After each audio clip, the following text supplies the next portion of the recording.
채화영이 평생 처음으로 돈을 들고 무릎을 꿇으러 갔는데요. 그 돈마저 빼앗겼습니다. 채화영은 현금 10억이 담긴 가방을 들고 약속 장소로 향했습니다. 이강혁이 준비한 위치 추적기가 가방 안쪽에 심어져 있었고 이강혁은 별도의 차량에서 실시간으로 채화영의 위치를 추적하고 있었습니다. 채화영이 이강혁에게 마지막으로 남긴 말은 단호했습니다. 절대로 놓쳐선 안 돼. 30년간 채화영의 모든 더러운 일을 처리해온 이강혁이었기에 그 한마디의 무게를 누구보다 잘 알고 있었습니다. 약속 장소는 서울 외곽의 한적한 물류창고 앞이었습니다. 인적이 드문 곳이었고 가로등 불빛조차 희미한 곳이었어요. 채화영이 차에서 내려 가방을 들고 창고 앞에 섰을 때 어둠 속에서 한 남자가 모습을 드러냈습니다. 후드를 깊이 눌러쓴 채 얼굴을 가리고 있었는데요. 체격은 젊은 남자의 것이었습니다. 이강혁이 CCTV에서 포착했던 지하 주차장의 수상한 인물과 체형이 일치했습니다. 채화영의 눈이 가늘어졌습니다. 이자가 누구인지 어떻게 자신의 비밀을 알게 됐는지 그것을 파악하는 것이 10억보다 중요했습니다. 채화영이 먼저 입을 열었습니다. 왔으니까 얼굴을 보여줘야 하는 거 아니야? 협박범은 대답 대신 손을 내밀었습니다. 가방을 달라는 뜻이었어요. 채화영이 가방을 뒤로 빼며 말했습니다. 돈을 주기 전에 확인할 게 있어. 그 영상, 원본은 어디 있는 거야? USB 하나만 넘기면 끝나는 게 아니잖아. 복사본이 있을 수도 있고. 채화영의 목소리는 차분했지만 그 차분함 아래에서 계산이 미친 듯이 돌아가고 있었습니다. 단순히 소리 지르고 악행하는 악녀가 아니라 이성적 계산과 감정적 폭주를 동시에 가진 인간이 바로 채화영이었으니까요. 협박범이 낮은 목소리로 대답했습니다. 원본은 메모리 카드 하나에 다 들어있어. 돈 주면 그걸 넘기겠다고 했잖아. 채화영이 한 발 다가서며 물었습니다.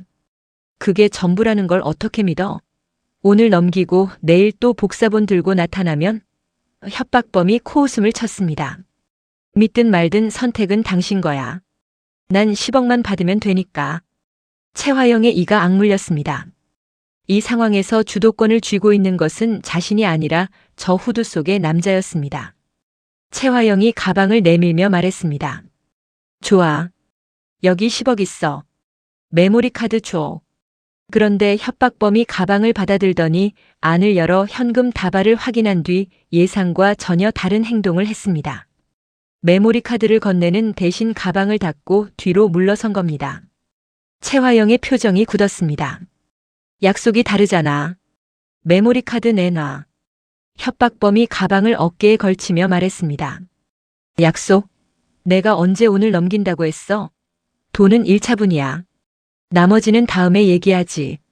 채화영의 얼굴이 붉게 달아올랐습니다. 이 자식이 지금 나를 가지고 노는 거야? 협박범이 돌아서서 빠르게 걸어가기 시작했습니다. 채화영이 소리쳤습니다. 멈춰. 그 돈 내놔. 하지만 협박범은 멈추지 않았습니다. 오히려 속도를 높여 창고 뒤편의 어둠 속으로 사라져갔습니다. 채화영이 이강혁에게 급히 전화했습니다. 놈이 돈만 가지고 도주했어. 추적기 살아있지? 이강혁이 대답했습니다. 신호 잡고 있습니다. 이동 중입니다. 채화영의 손이 떨리고 있었습니다. 10억을 빼앗긴 것보다 더 치명적인 것은 자신의 비밀이 담긴 메모리 카드가 여전히 저 남자의 손에 있다는 사실이었습니다. 하지만 채화영이 모르고 있는 것이 있었습니다. 이 거래 현장에 자신과 이강혁만 있었던 게 아니라는 것을요. 강백호가 있었습니다.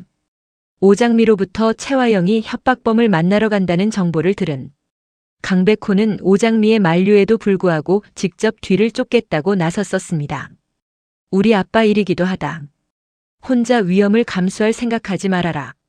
강백호가 말한 아빠는 오복기를 의미하는 것이었습니다. 강백호는 오장미의 연인이었고 오태평의 절친이었고 오복길 사건의 진실을 밝히기 위해 변호사로서의 모든 역량을 쏟아붓고 있는 사람이었으니까요. 정의감 넘치는 오지라퍼의 인류에 충만한 휴머니스트, 그게 강백호였습니다. 무료 변론도 마다하지 않고 사기만 당하는 오태평의 뒤치다꺼리까지 하는 사람이 오복길 사건 앞에서 가만히 앉아 있을 리가 없었습니다. 강백호는 채화영의 차량을 미행했습니다. 물류창고 근처에서 차를 세우고 어둠 속에서 거래 과정을 지켜보고 있었어요. 채화영과 협박범의 대화는 거리 때문에 제대로 들리지 않았지만 협박범이 가방을 들고 도주하는 순간 강백호의 몸이 반응했습니다. 에이스팩에 놀 건 다 놀면서도 체력까지 놓치지 않는 강백호였습니다. 협박범이 창고 뒤편으로 사라지는 순간 강백호가 뒤를 쫓았습니다. 협박범은 빠르게 달렸지만 강백호의 다리가 더 길었습니다. 골목 하나를 돌았을 때 강백호의 손이 협박범의 뒷목을 잡았습니다. 그대로 바닥에 눕혀버렸습니다. 협박범이 발버둥을 쳤지만 강백호의 힘을 당해낼 수 없었어요. 강백호가 협박범의 후드를 벗기며 으르렁거렸습니다. 그 영상 어떻게 했어? 협박범의 얼굴이 드러났는데요. 예상대로 젊은 남자였습니다. 이강혁이 CCTV에서 포착한 그 인물이 맞았습니다.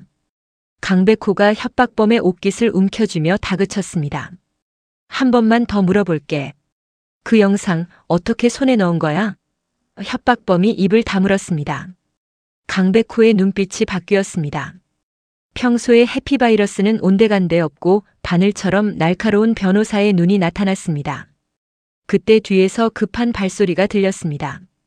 오장미였습니다. 강백호가 위험할까봐 걱정돼서 결국 따라온 거였어요.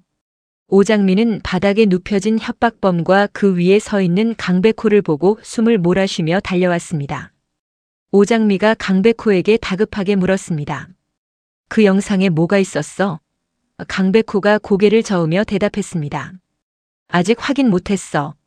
이자가 메모리 카드를 가지고 있어. 오장미의 눈빛이 바뀌었습니다. 겉으로는 마서린의 얼굴을 하고 있지만 그 안에 있는 것은 불의를 보면 참지 못하는 정의로운 오장미였습니다. 채화영이 사람의 목숨을 돈으로 협상하려 한 것에 대한 분노가 아직 가시지 않은 상태였거든요. 사람이 죽었는데 어떻게 돈으로 협상할 수 있냐? 당장 따져 묻고 싶었다. 오장미가 강백호에게 왔을 때 토해냈던 그 분노가 아직 가슴 안에서 타오르고 있었습니다. 오장미가 협박범을 내려다보며 차가운 목소리로 말했습니다. 그 메모리 카드 저한테 주세요. 협박범이 오장미의 얼굴을 올려다봤습니다. 마서린의 얼굴이었지만 그 눈빛은 마서린의 것이 아니었습니다. 나이보다 어른스럽고 따뜻한 성격 뒤에 숨겨진 차가운 계산의 눈이었어요. 강백호가 협박범의 주머니를 뒤져 메모리 카드를 찾아냈습니다. 작은 SD카드 하나. 이 안에 채화영의 운명을 뒤바꿀 수 있는 것이 담겨 있었습니다. 강백호가 오장미에게 메모리 카드를 건네며 낮은 목소리로 말했습니다. 이거 절대 잃어버리면 안 돼. 오장미가 메모리 카드를 받아 꽉 움켜쥐었습니다. 손바닥 안에 작은 칩 하나가 세상에서 가장 무겁게 느껴졌습니다. 그런데 문제가 있었습니다. 협박범이 입을 열었거든요. 나는 시킨 대로 했을 뿐이야. 영상을 구한 것도 나고 김이사 차를 빌린 것도 나지만 이걸 기획한 건 내가 아니라고. 강백호의 눈이 커졌습니다. 뒤에 누가 있어? 협박범이 시선을 돌리며 대답을 피했습니다. 강백호가 다시 옷깃을 잡아당기며 물었습니다. 누가 시킨 건데? 하지만 협박범은 한마디만 남겼습니다. 그 사람한테 죽어. 누군가를 극도로 두려워하고 있다는 뜻이었습니다. 강백호는 더 이상 이 자리에서 정보를 뽑아낼 수 없다고 판단했습니다. 이강혁이 추적기를 따라 이쪽에 도착하기 전에 빠져나가야 했으니까요. 강백호와 오장미는 빠르게 현장을 빠져나왔습니다. 차 안에서 오장미가 메모리 카드를 손바닥 위에 올려놓고 들여다보았습니다. 이 안에 뭐가 있는 걸까? 오복길의 사고 현장이 담겨 있을 가능성이 가장 높았습니다. 채화영이 오복길을 스패너로 죽인 증거 또는 그 사건과 관련된 영상이 들어있을 수 있었어요. 만약 그렇다면 이 메모리 카드 하나로 채화영을 끝장낼 수 있었습니다. 오장미가 강백호를 바라보며 말했습니다. 이거 확인해 봐야 해. 강백호가 고개를 끄덕이며 대답했습니다. 내 사무실로 가자. 거기서 확인하는 게 안전해. 한편 채화영은 물류창고 앞에서 이강혁과 합류했습니다. 이강혁이 보고했습니다. 추적기 신호가 끊겼습니다. 놈이 가방에서 추적기를 발견하고 제거한 것 같습니다. 채화영의 얼굴이 일그러졌습니다. 10억을 빼앗기고 메모리 카드도 못 받고 추적기마저 무력화됐습니다. 완벽한 실패였습니다. 최화영의 입술이 바짝 말랐습니다. 이놈 보통 놈이 아니야. 뒤에 누가 있어? 이강혁이 조심스럽게 물었습니다. 다음 연락을 기다리시겠습니까? 최화영이 이를 악물며 대답했습니다. 기다리는 게 아니라 찾아내야 해. 이강혁, 김이사 차를 쓴 사람의 신원을 파악해. CCTV에 찍힌 얼굴을 확대 분석하고 김이사의 주변 인물을 전부 조사해. 최화영의 눈에 물러설 곳 없는 짐승의 빛이 타오르고 있었습니다. 갓 태어난 친아들 강준호와 헤어지고 남의 아기를 빼앗아 재벌가에 입성하고 30년간 쌓아올린 모든 것이 하나의 메모리 카드에 걸려 있었습니다. 최화영이 차에 올라타며 중얼거렸습니다. 내 목숨줄을 쥐고 있다고. 웃기지 마. 내 목숨줄은 내가 쥐고 있어. 하지만 그 목소리에는 평소에 자신감이 없었습니다. 30년간 빈틈없이 유지해온 가면 아래에서 공포가 조금씩 하지만 확실하게 올라오고 있었습니다. 그리고 최화영이 모르는 사실이 하나 더 있었습니다. 그 메모리 카드가 지금 협박범의 손이 아니라 오장미의 손에 있다는 것을요. 메모리 카드의 내용을 확인하는 것은 다음 날로 미뤄졌습니다. 오장미에게 먼저 가야 할 곳이 있었기 때문입니다. 다음 날 오후 오장미는 마서린의 옷을 벗고 평소의 자기 모습으로 반찬 가게를 찾았습니다. 최화영의 저택에서 마서린으로 위장해 살면서 오장미가 가장 견디기 힘들었던 것은 최화영의 악행도 이강혁의 감시도 아니었습니다. 엄마 정숙희를 자유롭게 만날 수 없다는 것, 그 외로움이 오장미를 가장 깊이 파먹고 있었거든요. 오장미가 몰래 토끼라는 이름으로 도시락 100개를 주문한 것도 엄마에 대한 그리움 때문이었습니다. 토끼는 정숙희가 장미를 부를 때 쓰던 별명이었으니까요. 좁은 골목 끝에 있는 작은 가게의 유리문을 열었을 때 된장 냄새와 참기름 향이 섞인 따뜻한 공기가 오장미의 얼굴을 감쌌습니다. 엄마의 냄새였습니다. 오장미가 이 세상에서 가장 사랑하는 냄새였습니다. 요리에 남다른 재능을 가진 오장미였지만 정숙희의 손맛만큼은 따라갈 수 없다고 늘 생각했었거든요. 지능이 퇴행했어도 요리 솜씨만큼은 남아있는 엄마. 반찬통을 가지런히 정리하고 된장을 젓고 김치를 담그는 엄마의 손은 여전히 세상에서 가장 따뜻한 손이었습니다. 가게 안쪽에서 반찬을 담고 있던 정숙희가 고개를 들었습니다. 오장미의 얼굴을 보는 순간 정숙희의 두 눈이 크게 떠졌습니다. 옷의 수준의 지능으로 퇴행한 상태에서도 정숙희의 모성은 살아있었습니다. 이전에도 장미의 뒷모습을 보고 장미 보고 싶다 고 외친 적이 있었고 장미를 보면 본능적으로 알아보는 힘이 정숙희에게는 있었습니다. 정숙희의 입이 떨리기 시작했습니다. 장미. 그 한마디에 오장미의 눈에서 눈물이 쏟아졌습니다. 오장미가 엄마에게 달려갔습니다. 두 팔로 정숙희를 꽉 안는 순간 그동안 쌓여왔던 모든 것이 한꺼번에 터져나왔습니다. 보고 싶었어요, 엄마. 오장미의 목소리가 갈라졌습니다. 너무너무 보고 싶었어요. 마서린으로 위장하며 버텨온 날들, 최화영의 집에서 해맑게 웃으며 속으로는 복수를 계산하던 날들, 강백호를 사랑하지만 자유롭게 만날 수 없었던 시간들. 그 모든 외로움과 고통이 엄마의 품에 안기는 순간 둑이 터진 것처럼 쏟아져 나왔습니다. 정숙희가 오장미의 등을 토닥이며 말했습니다. 장미 왔어? 장미 울어? 울지 마. 5살 아이의 말투였지만 그 손길에 담긴 것은 세상의 어떤 것으로도 대체할 수 없는 모성이었습니다. 정숙희의 손이 오장미의 머리카락을 쓸어내렸습니다. 반찬을 만들고 된장을 젓고 김치를 담그던 엄마의 손이 자신의 머리 위를 지나갈 때 오장미는 이 세상 어디에도 이보다 더 안전한 곳은 없다고 느꼈습니다. 오장미가 정숙희의 어깨에 얼굴을 묻은 채 울었습니다. 소리 없이 울다가 참을 수 없어서 소리를 내며 울었습니다. 정숙희가 오장미를 더 꽉 안으며 말했습니다. 장미 아프지? 어디 아파? 오장미가 고개를 저으며 대답했습니다. 안 아파요. 엄마 보니까 하나도 안 아파요. 그런데 그 말을 하면서도 눈물은 멈추지 않았습니다. 그때 가게 안쪽에서 오태평이 나왔습니다. 오장미가 오열하며 정숙희를 안고 있는 모습을 본 오태평의 표정이 순식간에 굳어졌습니다. 오태평은 이미 알고 있었습니다. 장미가 마서린으로 위장해서 마대창 저택에서 살고 있다는 것을요. 오복길 사건을 풀기 위해 적의 심장부에 들어가 혼자 외로운 싸움을 하고 있다는 것을요. 단순 무식하고 태평한 성격의 오태평이었지만 이 사실을 알고 나서부터는 하루도 편한 날이 없었습니다. 가족에 대한 의리만큼은 누구에게도 지지 않는 오태평이었기에 동생이 위험한 곳에서 가면을 쓰고 버티고 있다는 것이 매일 밤 잠을 설치게 만들었거든요. 오태평이 성큼성큼 다가와 오장미의 어깨를 잡았습니다. 야, 장미야. 그만 울어. 목소리는 거칠었지만 손은 부드러웠습니다. 아버지 오복기를 닮아 남자답고 터프하지만 감성도 풍부한 의리파인 오태평이었습니다. 오태평이 오장미의 눈물을 닦아주며 말했습니다. 밥은 먹었어? 그 집에서 밥은 제대로 먹고 다니는 거야? 오장미가 눈물을 닦으며 웃었습니다. 오빠 걱정하지 마. 양금순 아줌마가 잘 챙겨주고 있어. 양금순의 이름이 나오자 오태평의 표정이 조금 풀렸습니다. 양금순은 이미 오장미의 정체를 알고 있는 사람이었습니다. 오장미가 직접 나는 마서린이 아니고 오장미다. 아버지 사건을 풀기 위해 위장해서 여기서 산다고 밝혔었고 양금순은 그 비밀을 지키면서 오장미를 안에서 도와주고 있었거든요.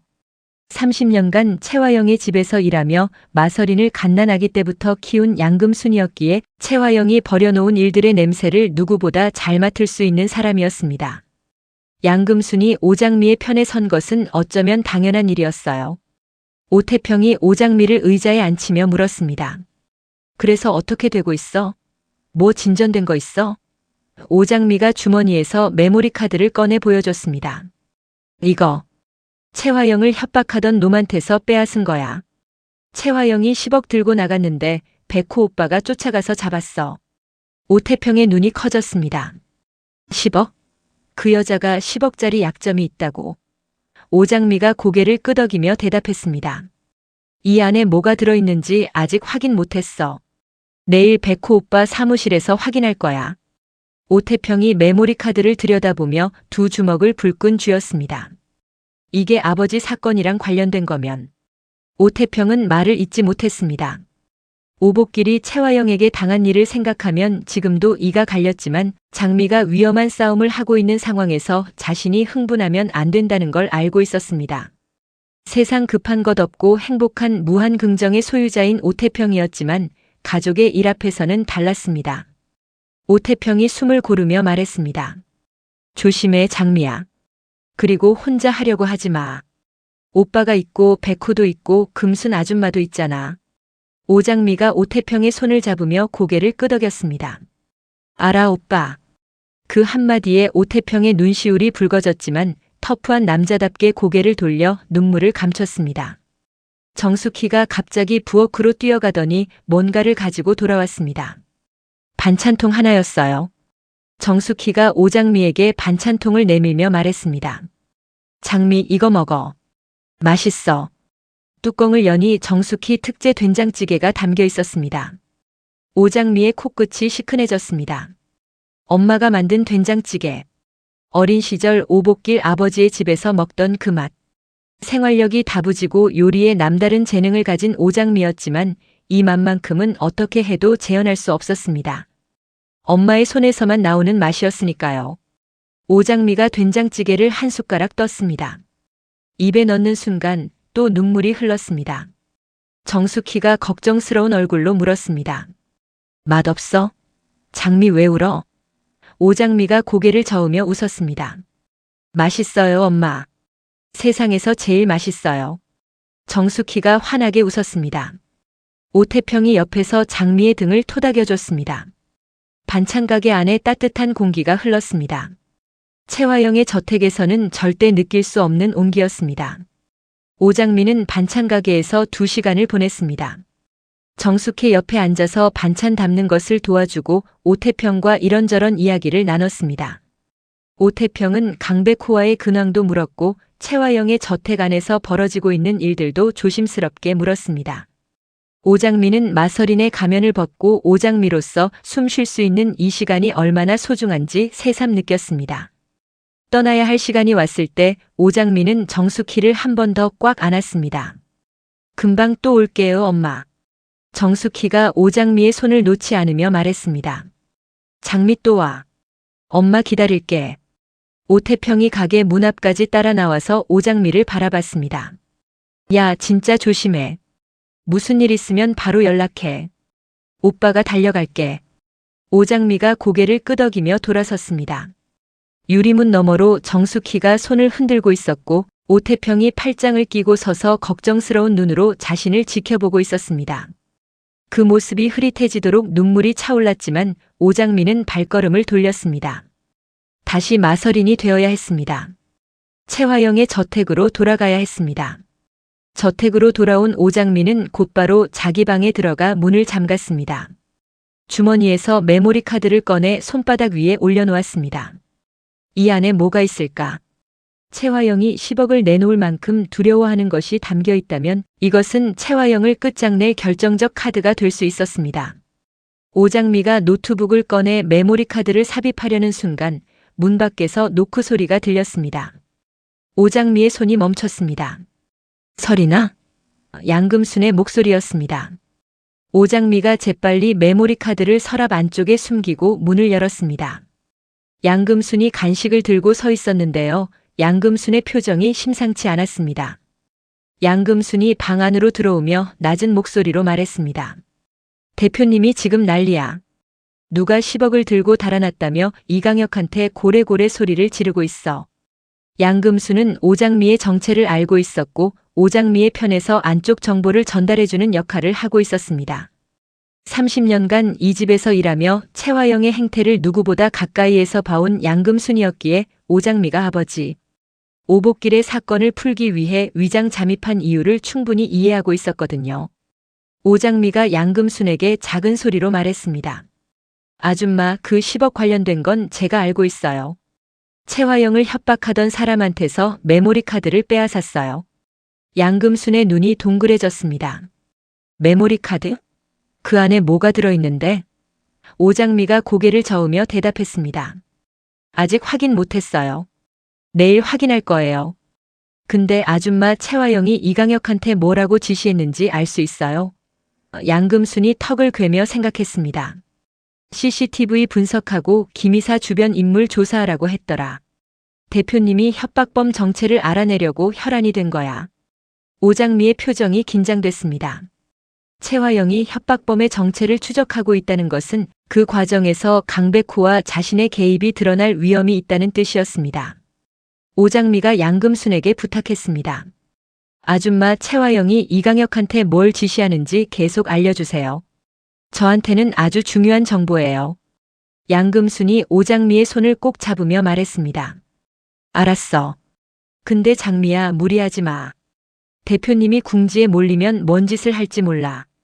오복길 씨한테 한 짓 생각해봐. 오장미가 고개를 끄덕였습니다. 오복길을 스패너로 죽이고 장례식에 가서 안도하고 머리핀을 선물하는 뻔뻔한 인간이 최화영이었습니다. 궁지에 몰린 최화영이 어떤 행동을 할지 예측하기 어려웠습니다. 양금순이 나간 뒤 오장미는 서랍에서 메모리 카드를 다시 꺼내 들여다봤습니다. 내일 강백호의 사무실에서 확인하는 것이 안전했습니다. 오장미가 메모리 카드를 다시 숨기며 중얼거렸습니다. 최화영, 이번에는 못 빠져나가. 그런데 그 시각 2층 복도에서 예상치 못한 사람이 오장미의 방 앞을 지나가고 있었습니다. 강준호였습니다. 드림호텔 총괄 본부장인 강준호는 최화영이 마설인과 결혼시키려 밀어붙이는 상황에서 마설인이라는 인물에 대해 점점 더 혼란을 느끼고 있었습니다. 호텔 로비에서 아이를 구하려다 넘어지면서도 아이를 챙기던 마설인의 모습. 설인 씨한테 저런 면이 있었다고.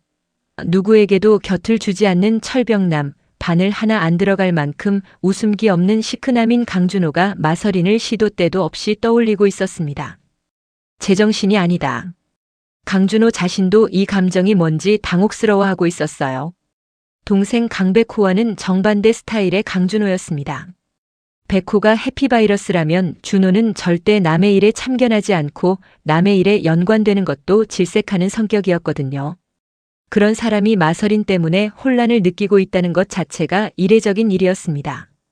강준호가 오장미의 방 앞에서 발걸음을 멈춘 것은 우연이었습니다. 하지만 문 아래로 새어나오는 불빛을 보며 잠시 서 있다가 결국 노크하지 않고 돌아섰습니다. 강준호는 자신의 본명이 채하늘이라는 것을, 채화영의 친아들이라는 것을 아직 모르고 있었습니다. 만약 그 사실을 알게 되는 날이 온다면, 그리고 채화영이 마서린과 자신을 결혼시키려 한 이면의 진짜 이유를 알게 되는 날이 온다면 강준호의 세계는 완전히 뒤집어질 것이었습니다. 밤이 깊어갔습니다. 마대창 저택의 각 방에서 각자의 전쟁이 계속되고 있었습니다.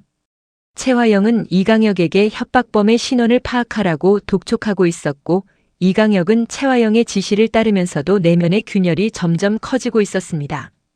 최근 못하겠다고 처음으로 거부의 말을 꺼냈던 이강혁이었습니다. 채화영을 사랑하기에 30년을 바쳤지만 그 사랑이 자신을 더 깊은 수렁으로 끌고 가고 있다는 자각이 이강혁의 발목을 잡기 시작했습니다. 염산월과 진홍주는 채화영이 10억을 빼앗겼다는 소식을 어떻게든 알아내서 이 정보를 어떻게 활용할지 머리를 맞대고 있었습니다. 채화영을 무너뜨릴 기회를 항상 노리는 모녀에게 채화영의 약점이 하나 더 드러난 것은 호재 중의 호재였거든요. 진홍주가 눈을 반짝이며 말했습니다. 엄마, 채 대표가 10억짜리 약점이 있다는 거잖아. 그게 뭔지 알아내면 우리가 쓸 수도 있어. 염산월이 고개를 끄덕이며 뻔뻔하게 웃었습니다. 그러게. 약점 하나면 이 집에서 우리 위치가 확 달라지는 거야. 뻔뻔하고 욕심이 많은 염산월이었습니다. 마대창 회장이 마서린에게 강남 빌딩을 증여하자 우리 홍주 몫은 없냐고 요구할 정도의 사람이었으니까요. 저택 바깥에서는 강백호가 사무실에서 홀로 앉아 있었습니다. 내일 오장미가 메모리 카드를 가지고 올 것이었습니다. 그 안에 담긴 영상이 무엇이든 그것은 채화영을 법정에 세울 수 있는 결정적 증거가 될 가능성이 높았습니다. 강백호는 장미가 채화영의 집에서 마서린으로 살고 있다는 사실을 알고 있었기에 이 메모리 카드는 장미를 그 위험한 곳에서 꺼낼 수 있는 열쇠이기도 했습니다. 강백호가 창밖을 바라보며 중얼거렸습니다. 조금만 더 버텨, 장미야. 거의 다 왔어. 하지만 강백호도 알지 못하는 것이 있었습니다. 협박범이 말한 뒤에 있는 사람이 누구인지를. 그 인물이 이 사건의 판도를 또 한 번 뒤흔들 수 있다는 것을. 그리고 메모리 카드 안에 담긴 것이 단순한 사고 영상이 아닐 수도 있다는 것을. 채화영을 향해 조여오는 올가미는 이제 사방에서 동시에 움직이고 있었습니다. 안에서는 오장미가 메모리 카드를 쥐고 있었고 양금순이 채화영의 동선을 실시간으로 전달하고 있었습니다. 밖에서는 강백호가 법적 전략을 짜고 있었고 오태평이 언제든 달려갈 준비를 하고 있었습니다. 위에서는 마대창 회장이 며느리에 대한 의심을 키우고 있었고 옆에서는 염산월과 진홍주가 채화영의 약점을 노리고 있었습니다. 과연 메모리 카드 안에는 무엇이 담겨 있을까요? 협박범의 뒤에 있는 사람은 누구일까요? 그리고 채화영은 이 사면 초가에서 또다시 빠져나갈 수 있을까요? 진실이 수면 위로 떠오르는 속도는 점점 빨라지고 있었습니다. 하지만 가장 큰 폭탄은 아직 터지지 않았습니다. 강준호의 본명이 채하늘이라는 것, 그가 채화영의 친아들이라는 것. 이 비밀이 세상에 드러나는 날, 이 이야기의 모든 관계도는 처음부터 다시 그려져야 할 것이었습니다. 저택의 시계가 자정을 알렸습니다. 새로운 하루가 시작되고 있었습니다. 하지만 이 저택의 누구도 그 하루가 가져올 폭풍을 준비하지 못하고 있었습니다.